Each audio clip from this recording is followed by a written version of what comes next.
bitter about what the next person did to you because there's no benefits from that. And the thing about it, we're supposed to forgive.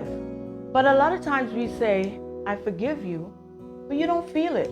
I've experienced that, where I said, I forgive you, but you still feel this.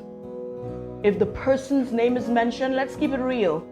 If you run into the person, if somebody else, is having any form of interaction, and what I would do is, every time that name is mentioned or that person come around or somebody else, is dealing with the person or whatever, I feel that bitterness, I would say it. Oh, I forgive you. I forgive you. Every time I would do it, I forgive you. I forgive, because I really wanted to forgive the person. But I was mad. Mm-hmm. Years down the line, and sometimes it takes time. I realized, hey, that person's name is mentioned and I'm not even bothered by it. Thanks be to God. I'm not even bothered by it anymore.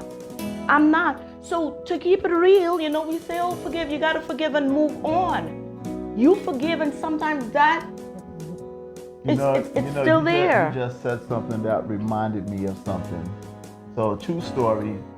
So years ago, 94. Hold that thought. Hi, Leslie and Danielle. I think it's your first time on. Welcome, welcome, welcome. Hey, Leslie and Danielle. My friend in Trinidad. Okay, go ahead. So years ago, my brother was murdered. And in the time when he was murdered, nobody knew. I mean, there was rumors of this person that killed my brother, and which was a person that I knew very well, but I tried to stay away from. And finally, when the true thing came out, the person that actually did kill my brother, it was actually, one of his best friends that killed him. And when I went to court and I saw him, I wanted to just run up there and just do something to him, but I knew I couldn't because I was so angry. Like, how could you, do that to my brother, where all of us, we grew up together. Him and his father, like, he owned like half the block in Queens on Linden Boulevard, and we used to hang out with his pops and, have a good time and stuff. And you killed my brother? Wow. And not to mention, when my brother was missing, I went to him. And he told me he saw my brother a couple days ago. He gave him some money or whatever. And he even helped me bury my brother and came to the funeral. So that was deep deception you was dealing with. Yes. Not that just somebody did you wrong or there was a misunderstanding or they said this or that about you. This was deep deception. Deep deception. My Lord. So it took me a while to really, it took me a while.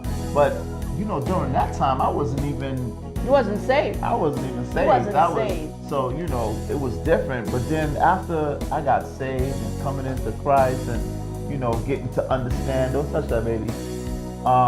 We were in court and his father saw me and I didn't say nothing to him because, I was bitter.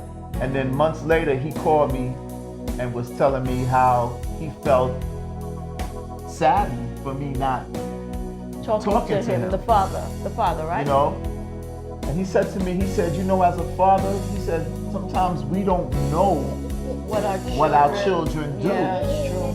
But by this time, I already had peace within myself. And I told him, I said, you know what, you're right. And I said, but at the same time, I still forgive him for what he did. I forgave him. Yes. And I released that.